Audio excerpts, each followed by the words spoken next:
I need to fix these.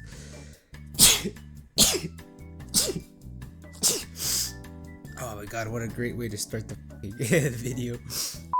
What's up everyone? Today I figure we take a look at Quentin Tarantino's first feature film. So let's get started. Our journey begins with a bunch of criminals eating at a diner, talking about big wieners and stuff. Alright, let me introduce you to our main characters. Starting off with Joe, the big boss, and his son Eddie. Then we got the hired criminals with alias names. Mr. Brown, Mr. Pink, Mr. Blonde, Mr. Orange, Mr. Blue, and finally, Mr. White. Yeah, Mr. White! Joe leaves to pay the bill, so he asks everyone to pitch in $1 for the tip, and everyone puts in $1 except for Mr. Pink because he doesn't believe in tipping unless the waiter goes above and beyond to make you feel special. And I think Mr. Blue says it best here. What's special? Take you in the back and suck your dick? Sounds pretty special to me. That means they'll be getting 2 tips instead of 1. Then they leave with full bellies to go do a heist, and soon after, we see Mr. Orange on his period bleeding all over the place. He's gonna be fine, it's nothing to worry about. It's just a little bit of blood. They arrive at the meetup spot, and Mr. Orange is beyond scared straight, so he asks Mr. White to snuggle up with him and cuddle. He wants to go to the hospital, but Mr. White doesn't want this dude to go to jail. He's like, "Look into my eyes, Larry. I won't tell him anything." But Mr. White is like, "Nah, you're gonna be okay. I mean, if you applied pressure to stop the bleeding, yeah, maybe. But being snuggle buddies helps too, I guess." Mr. Pink walks through the door looking nervous, so these two recollect their memory and remembered the moment when Mr. Blonde started executing civilians like a psychopath. Cops pulled up on them almost as if they were already waiting outside, so Mr. Pink believes there's a rat among the crew.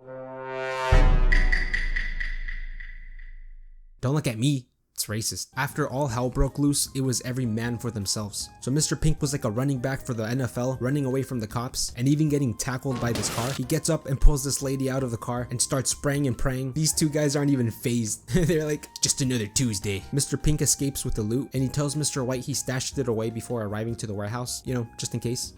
We learn more about the heist when the big boss explains that the job is to steal some polished stones worth a juicy amount of money. Then we cut back to the present time, and this dude surprisingly hasn't bled out to death. He's just taking a nap. Mr. Pink and Mr. White don't have many options on their hands but to wait for Big Boss Joe to help them with the problem. They can't even take him to the hospital either because Mr. White told him his real name when he wasn't supposed to. But Mr. Pink is like, "Ah, you idiot, why would you do that?" But he said he felt bad for the kid because he thought it would be comforting. Mr. White gets all defensive. He's like, "What the fuck was I supposed to do? He was crying like a bitch. You could have just told him a made-up name, like, I don't know, Stagnetti Spaghetti." Anyway, Mr. Pink doesn't want to take this abomination to the hospital because of the information he knows about Larry. So he's like, "If we don't, he's gonna die." Well, sucks to suck. Are you little? So Mr. White gets pissed and starts kicking him like a soccer ball. Then they both pull out their straps getting ready to shoot each other. But then Mr. Blonde shows up looking at these kids fight. This man is chilling like a villain drinking a soda. So Mr. White gets angry that he isn't freaking out like they are. He's also pissed that the psychopath killed a bunch of civilians during the heist. He's like, "Why did you do that?" Why?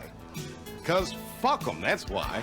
During the heist, I guess some wannabe hero triggered the alarm, so that's all Mr. Blonde needed to go on a shooting spree like a classic American citizen. White is about to fight Mr. Blonde, but Mr. Pink breaks up the fight and gets everyone to chill out because they're supposed to act like professionals. So once everyone is chilled out, Mr. Blonde brings him out to his car to show him a nice surprise he got. He opens the trunk and it's just a cop he kidnapped. We go to the past when Mr. Blonde got released from prison. He meets up with Big Boss Joe and his son Eddie, and after play fighting for a bit, he tells Joe, "I need a job. I can get you a legit job." "Nah, I want a job.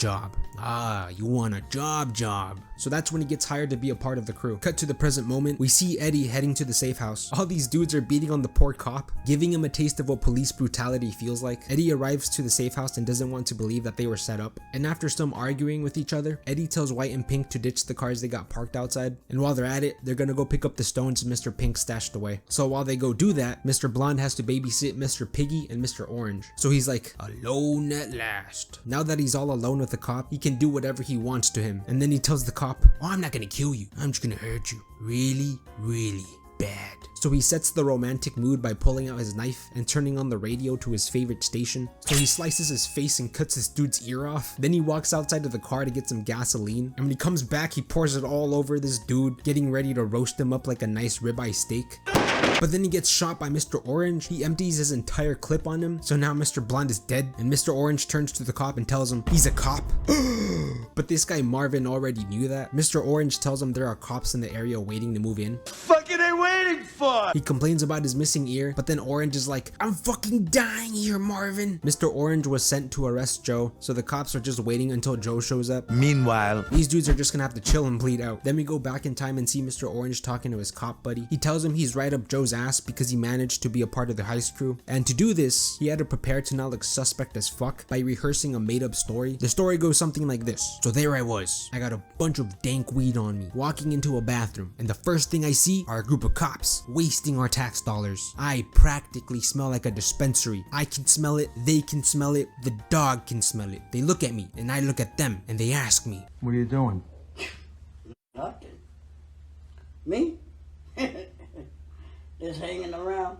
He takes a piss, the cops ignore him, and that's that. And this made up story was meant so that he can fly under the radar and not look like a narc. And it worked because everyone believed every word of bullshit he said. Once he's balls deep inside the crew, they call him to get ready, so he gives himself a pep talk and he's like, alright man, don't pussy out on me, they don't know shit. And then the big boss grants them the ranks of their new alias names. The homie right here is like, man, why am I Mr. Pink? Because you're a bitch. So Mr. White and Mr. Orange go over the plan. Basically, they are there for the polished stones and the stones only. They don't gotta worry about no damn display cases, so no alarm should go off. And if the managers are trying to be heroes, well then just start beating the shit out of them. However, the heist clearly didn't go as planned. Some wannabe hero triggered the alarm. Mr. Blonde went nuts and started shooting almost every civilian inside. Cops showed up. Mr. Pink ran away with the stones.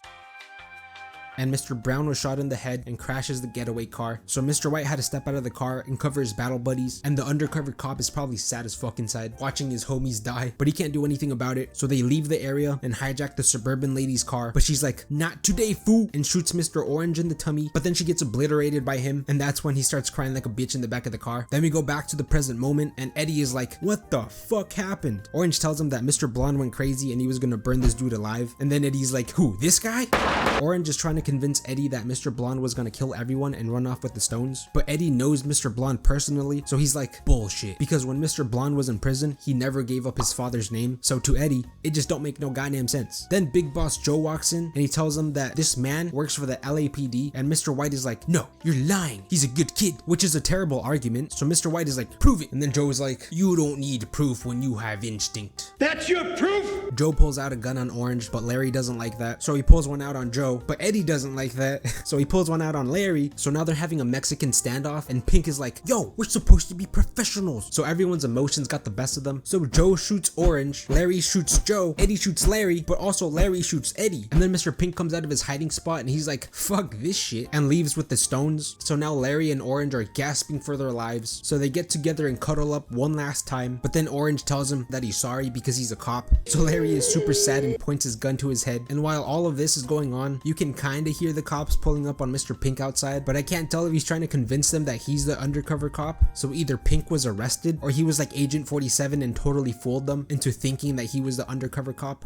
I don't know, man. Cops bust in through the door and Larry is like, God damn it. So he shoots Orange in the head and then he gets blasted into the afterlife. The end.